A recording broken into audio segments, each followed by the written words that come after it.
পরিচালনা পর্ষদের ব্যবস্থাপনা পরিচালক পদ থেকে অপসারণ করে বাংলাদেশ ব্যাংকের দেওয়া চিঠির পরিপ্রেক্ষিতে আদালতের আশ্রয় নিয়েছিলেন ডক্টর ইউনূস। শেষ পর্যন্ত গত ৫ মে সুপ্রিম কোর্টের রায়ে হেরে যান তিনি। কোন উদ্দেশ্যে এবং কেন তিনি আদালতের দ্বারস্থ হয়েছিলেন তা সহ গণমাধ্যমে গ্রামীণ ব্যাংক সম্পর্কে যেসব বিভ্রান্তিকর বক্তব্য প্রকাশিত হয়েছে তা দেশবাসীর কাছে স্পষ্ট করতেই লিখিত বিবৃতি দিয়েছেন ডক্টর মোহাম্মদ ইউনূস। ৬ পৃষ্ঠার লিখিত বক্তব্যে তিনি জানান, ১১ বছর ধরে তিনি অবৈধভাবে গ্রামীণ ব্যাংকের এমডি হিসেবে আছেন বলে বাংলাদেশ ব্যাংক অভিযোগ করেছে।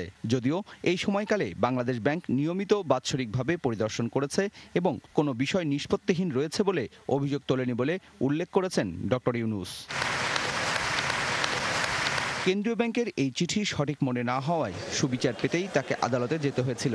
একই সঙ্গে রায় নিজের পক্ষে না এলে বোর্ডের সিদ্ধান্ত অনুযায়ী পরবর্তী পদক্ষেপ নেবেন বলে বিবৃতিতে উল্লেখ করেন ডক্টর ইউনূস। ৪ কোটি দরিদ্র মানুষের এই ব্যাংকের ভবিষ্যৎ বিবেচনা করেই ১ বছর আগে নিজের থেকেই অর্থমন্ত্রীকে এই পদের বিষয়ে বিকল্প দুটি প্রস্তাবও দিয়েছিলেন তিনি। দ্বন্দ্বের মাধ্যমে নেতৃত্বে পরিবর্তন আনলে রাজনৈতিক প্রভাবে গ্রামীণ ব্যাংকের অচলাবস্থা সৃষ্টির আশঙ্কা ছিল বলেও জানান ডক্টর ইউনূস।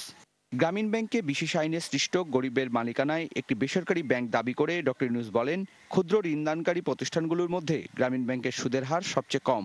নাগরিক উদ্যোগের এই ব্যাংকের মাধ্যমে বাংলাদেশ বিশ্ববাসীর কাছে নতুনভাবে পরিচিত হয়েছে।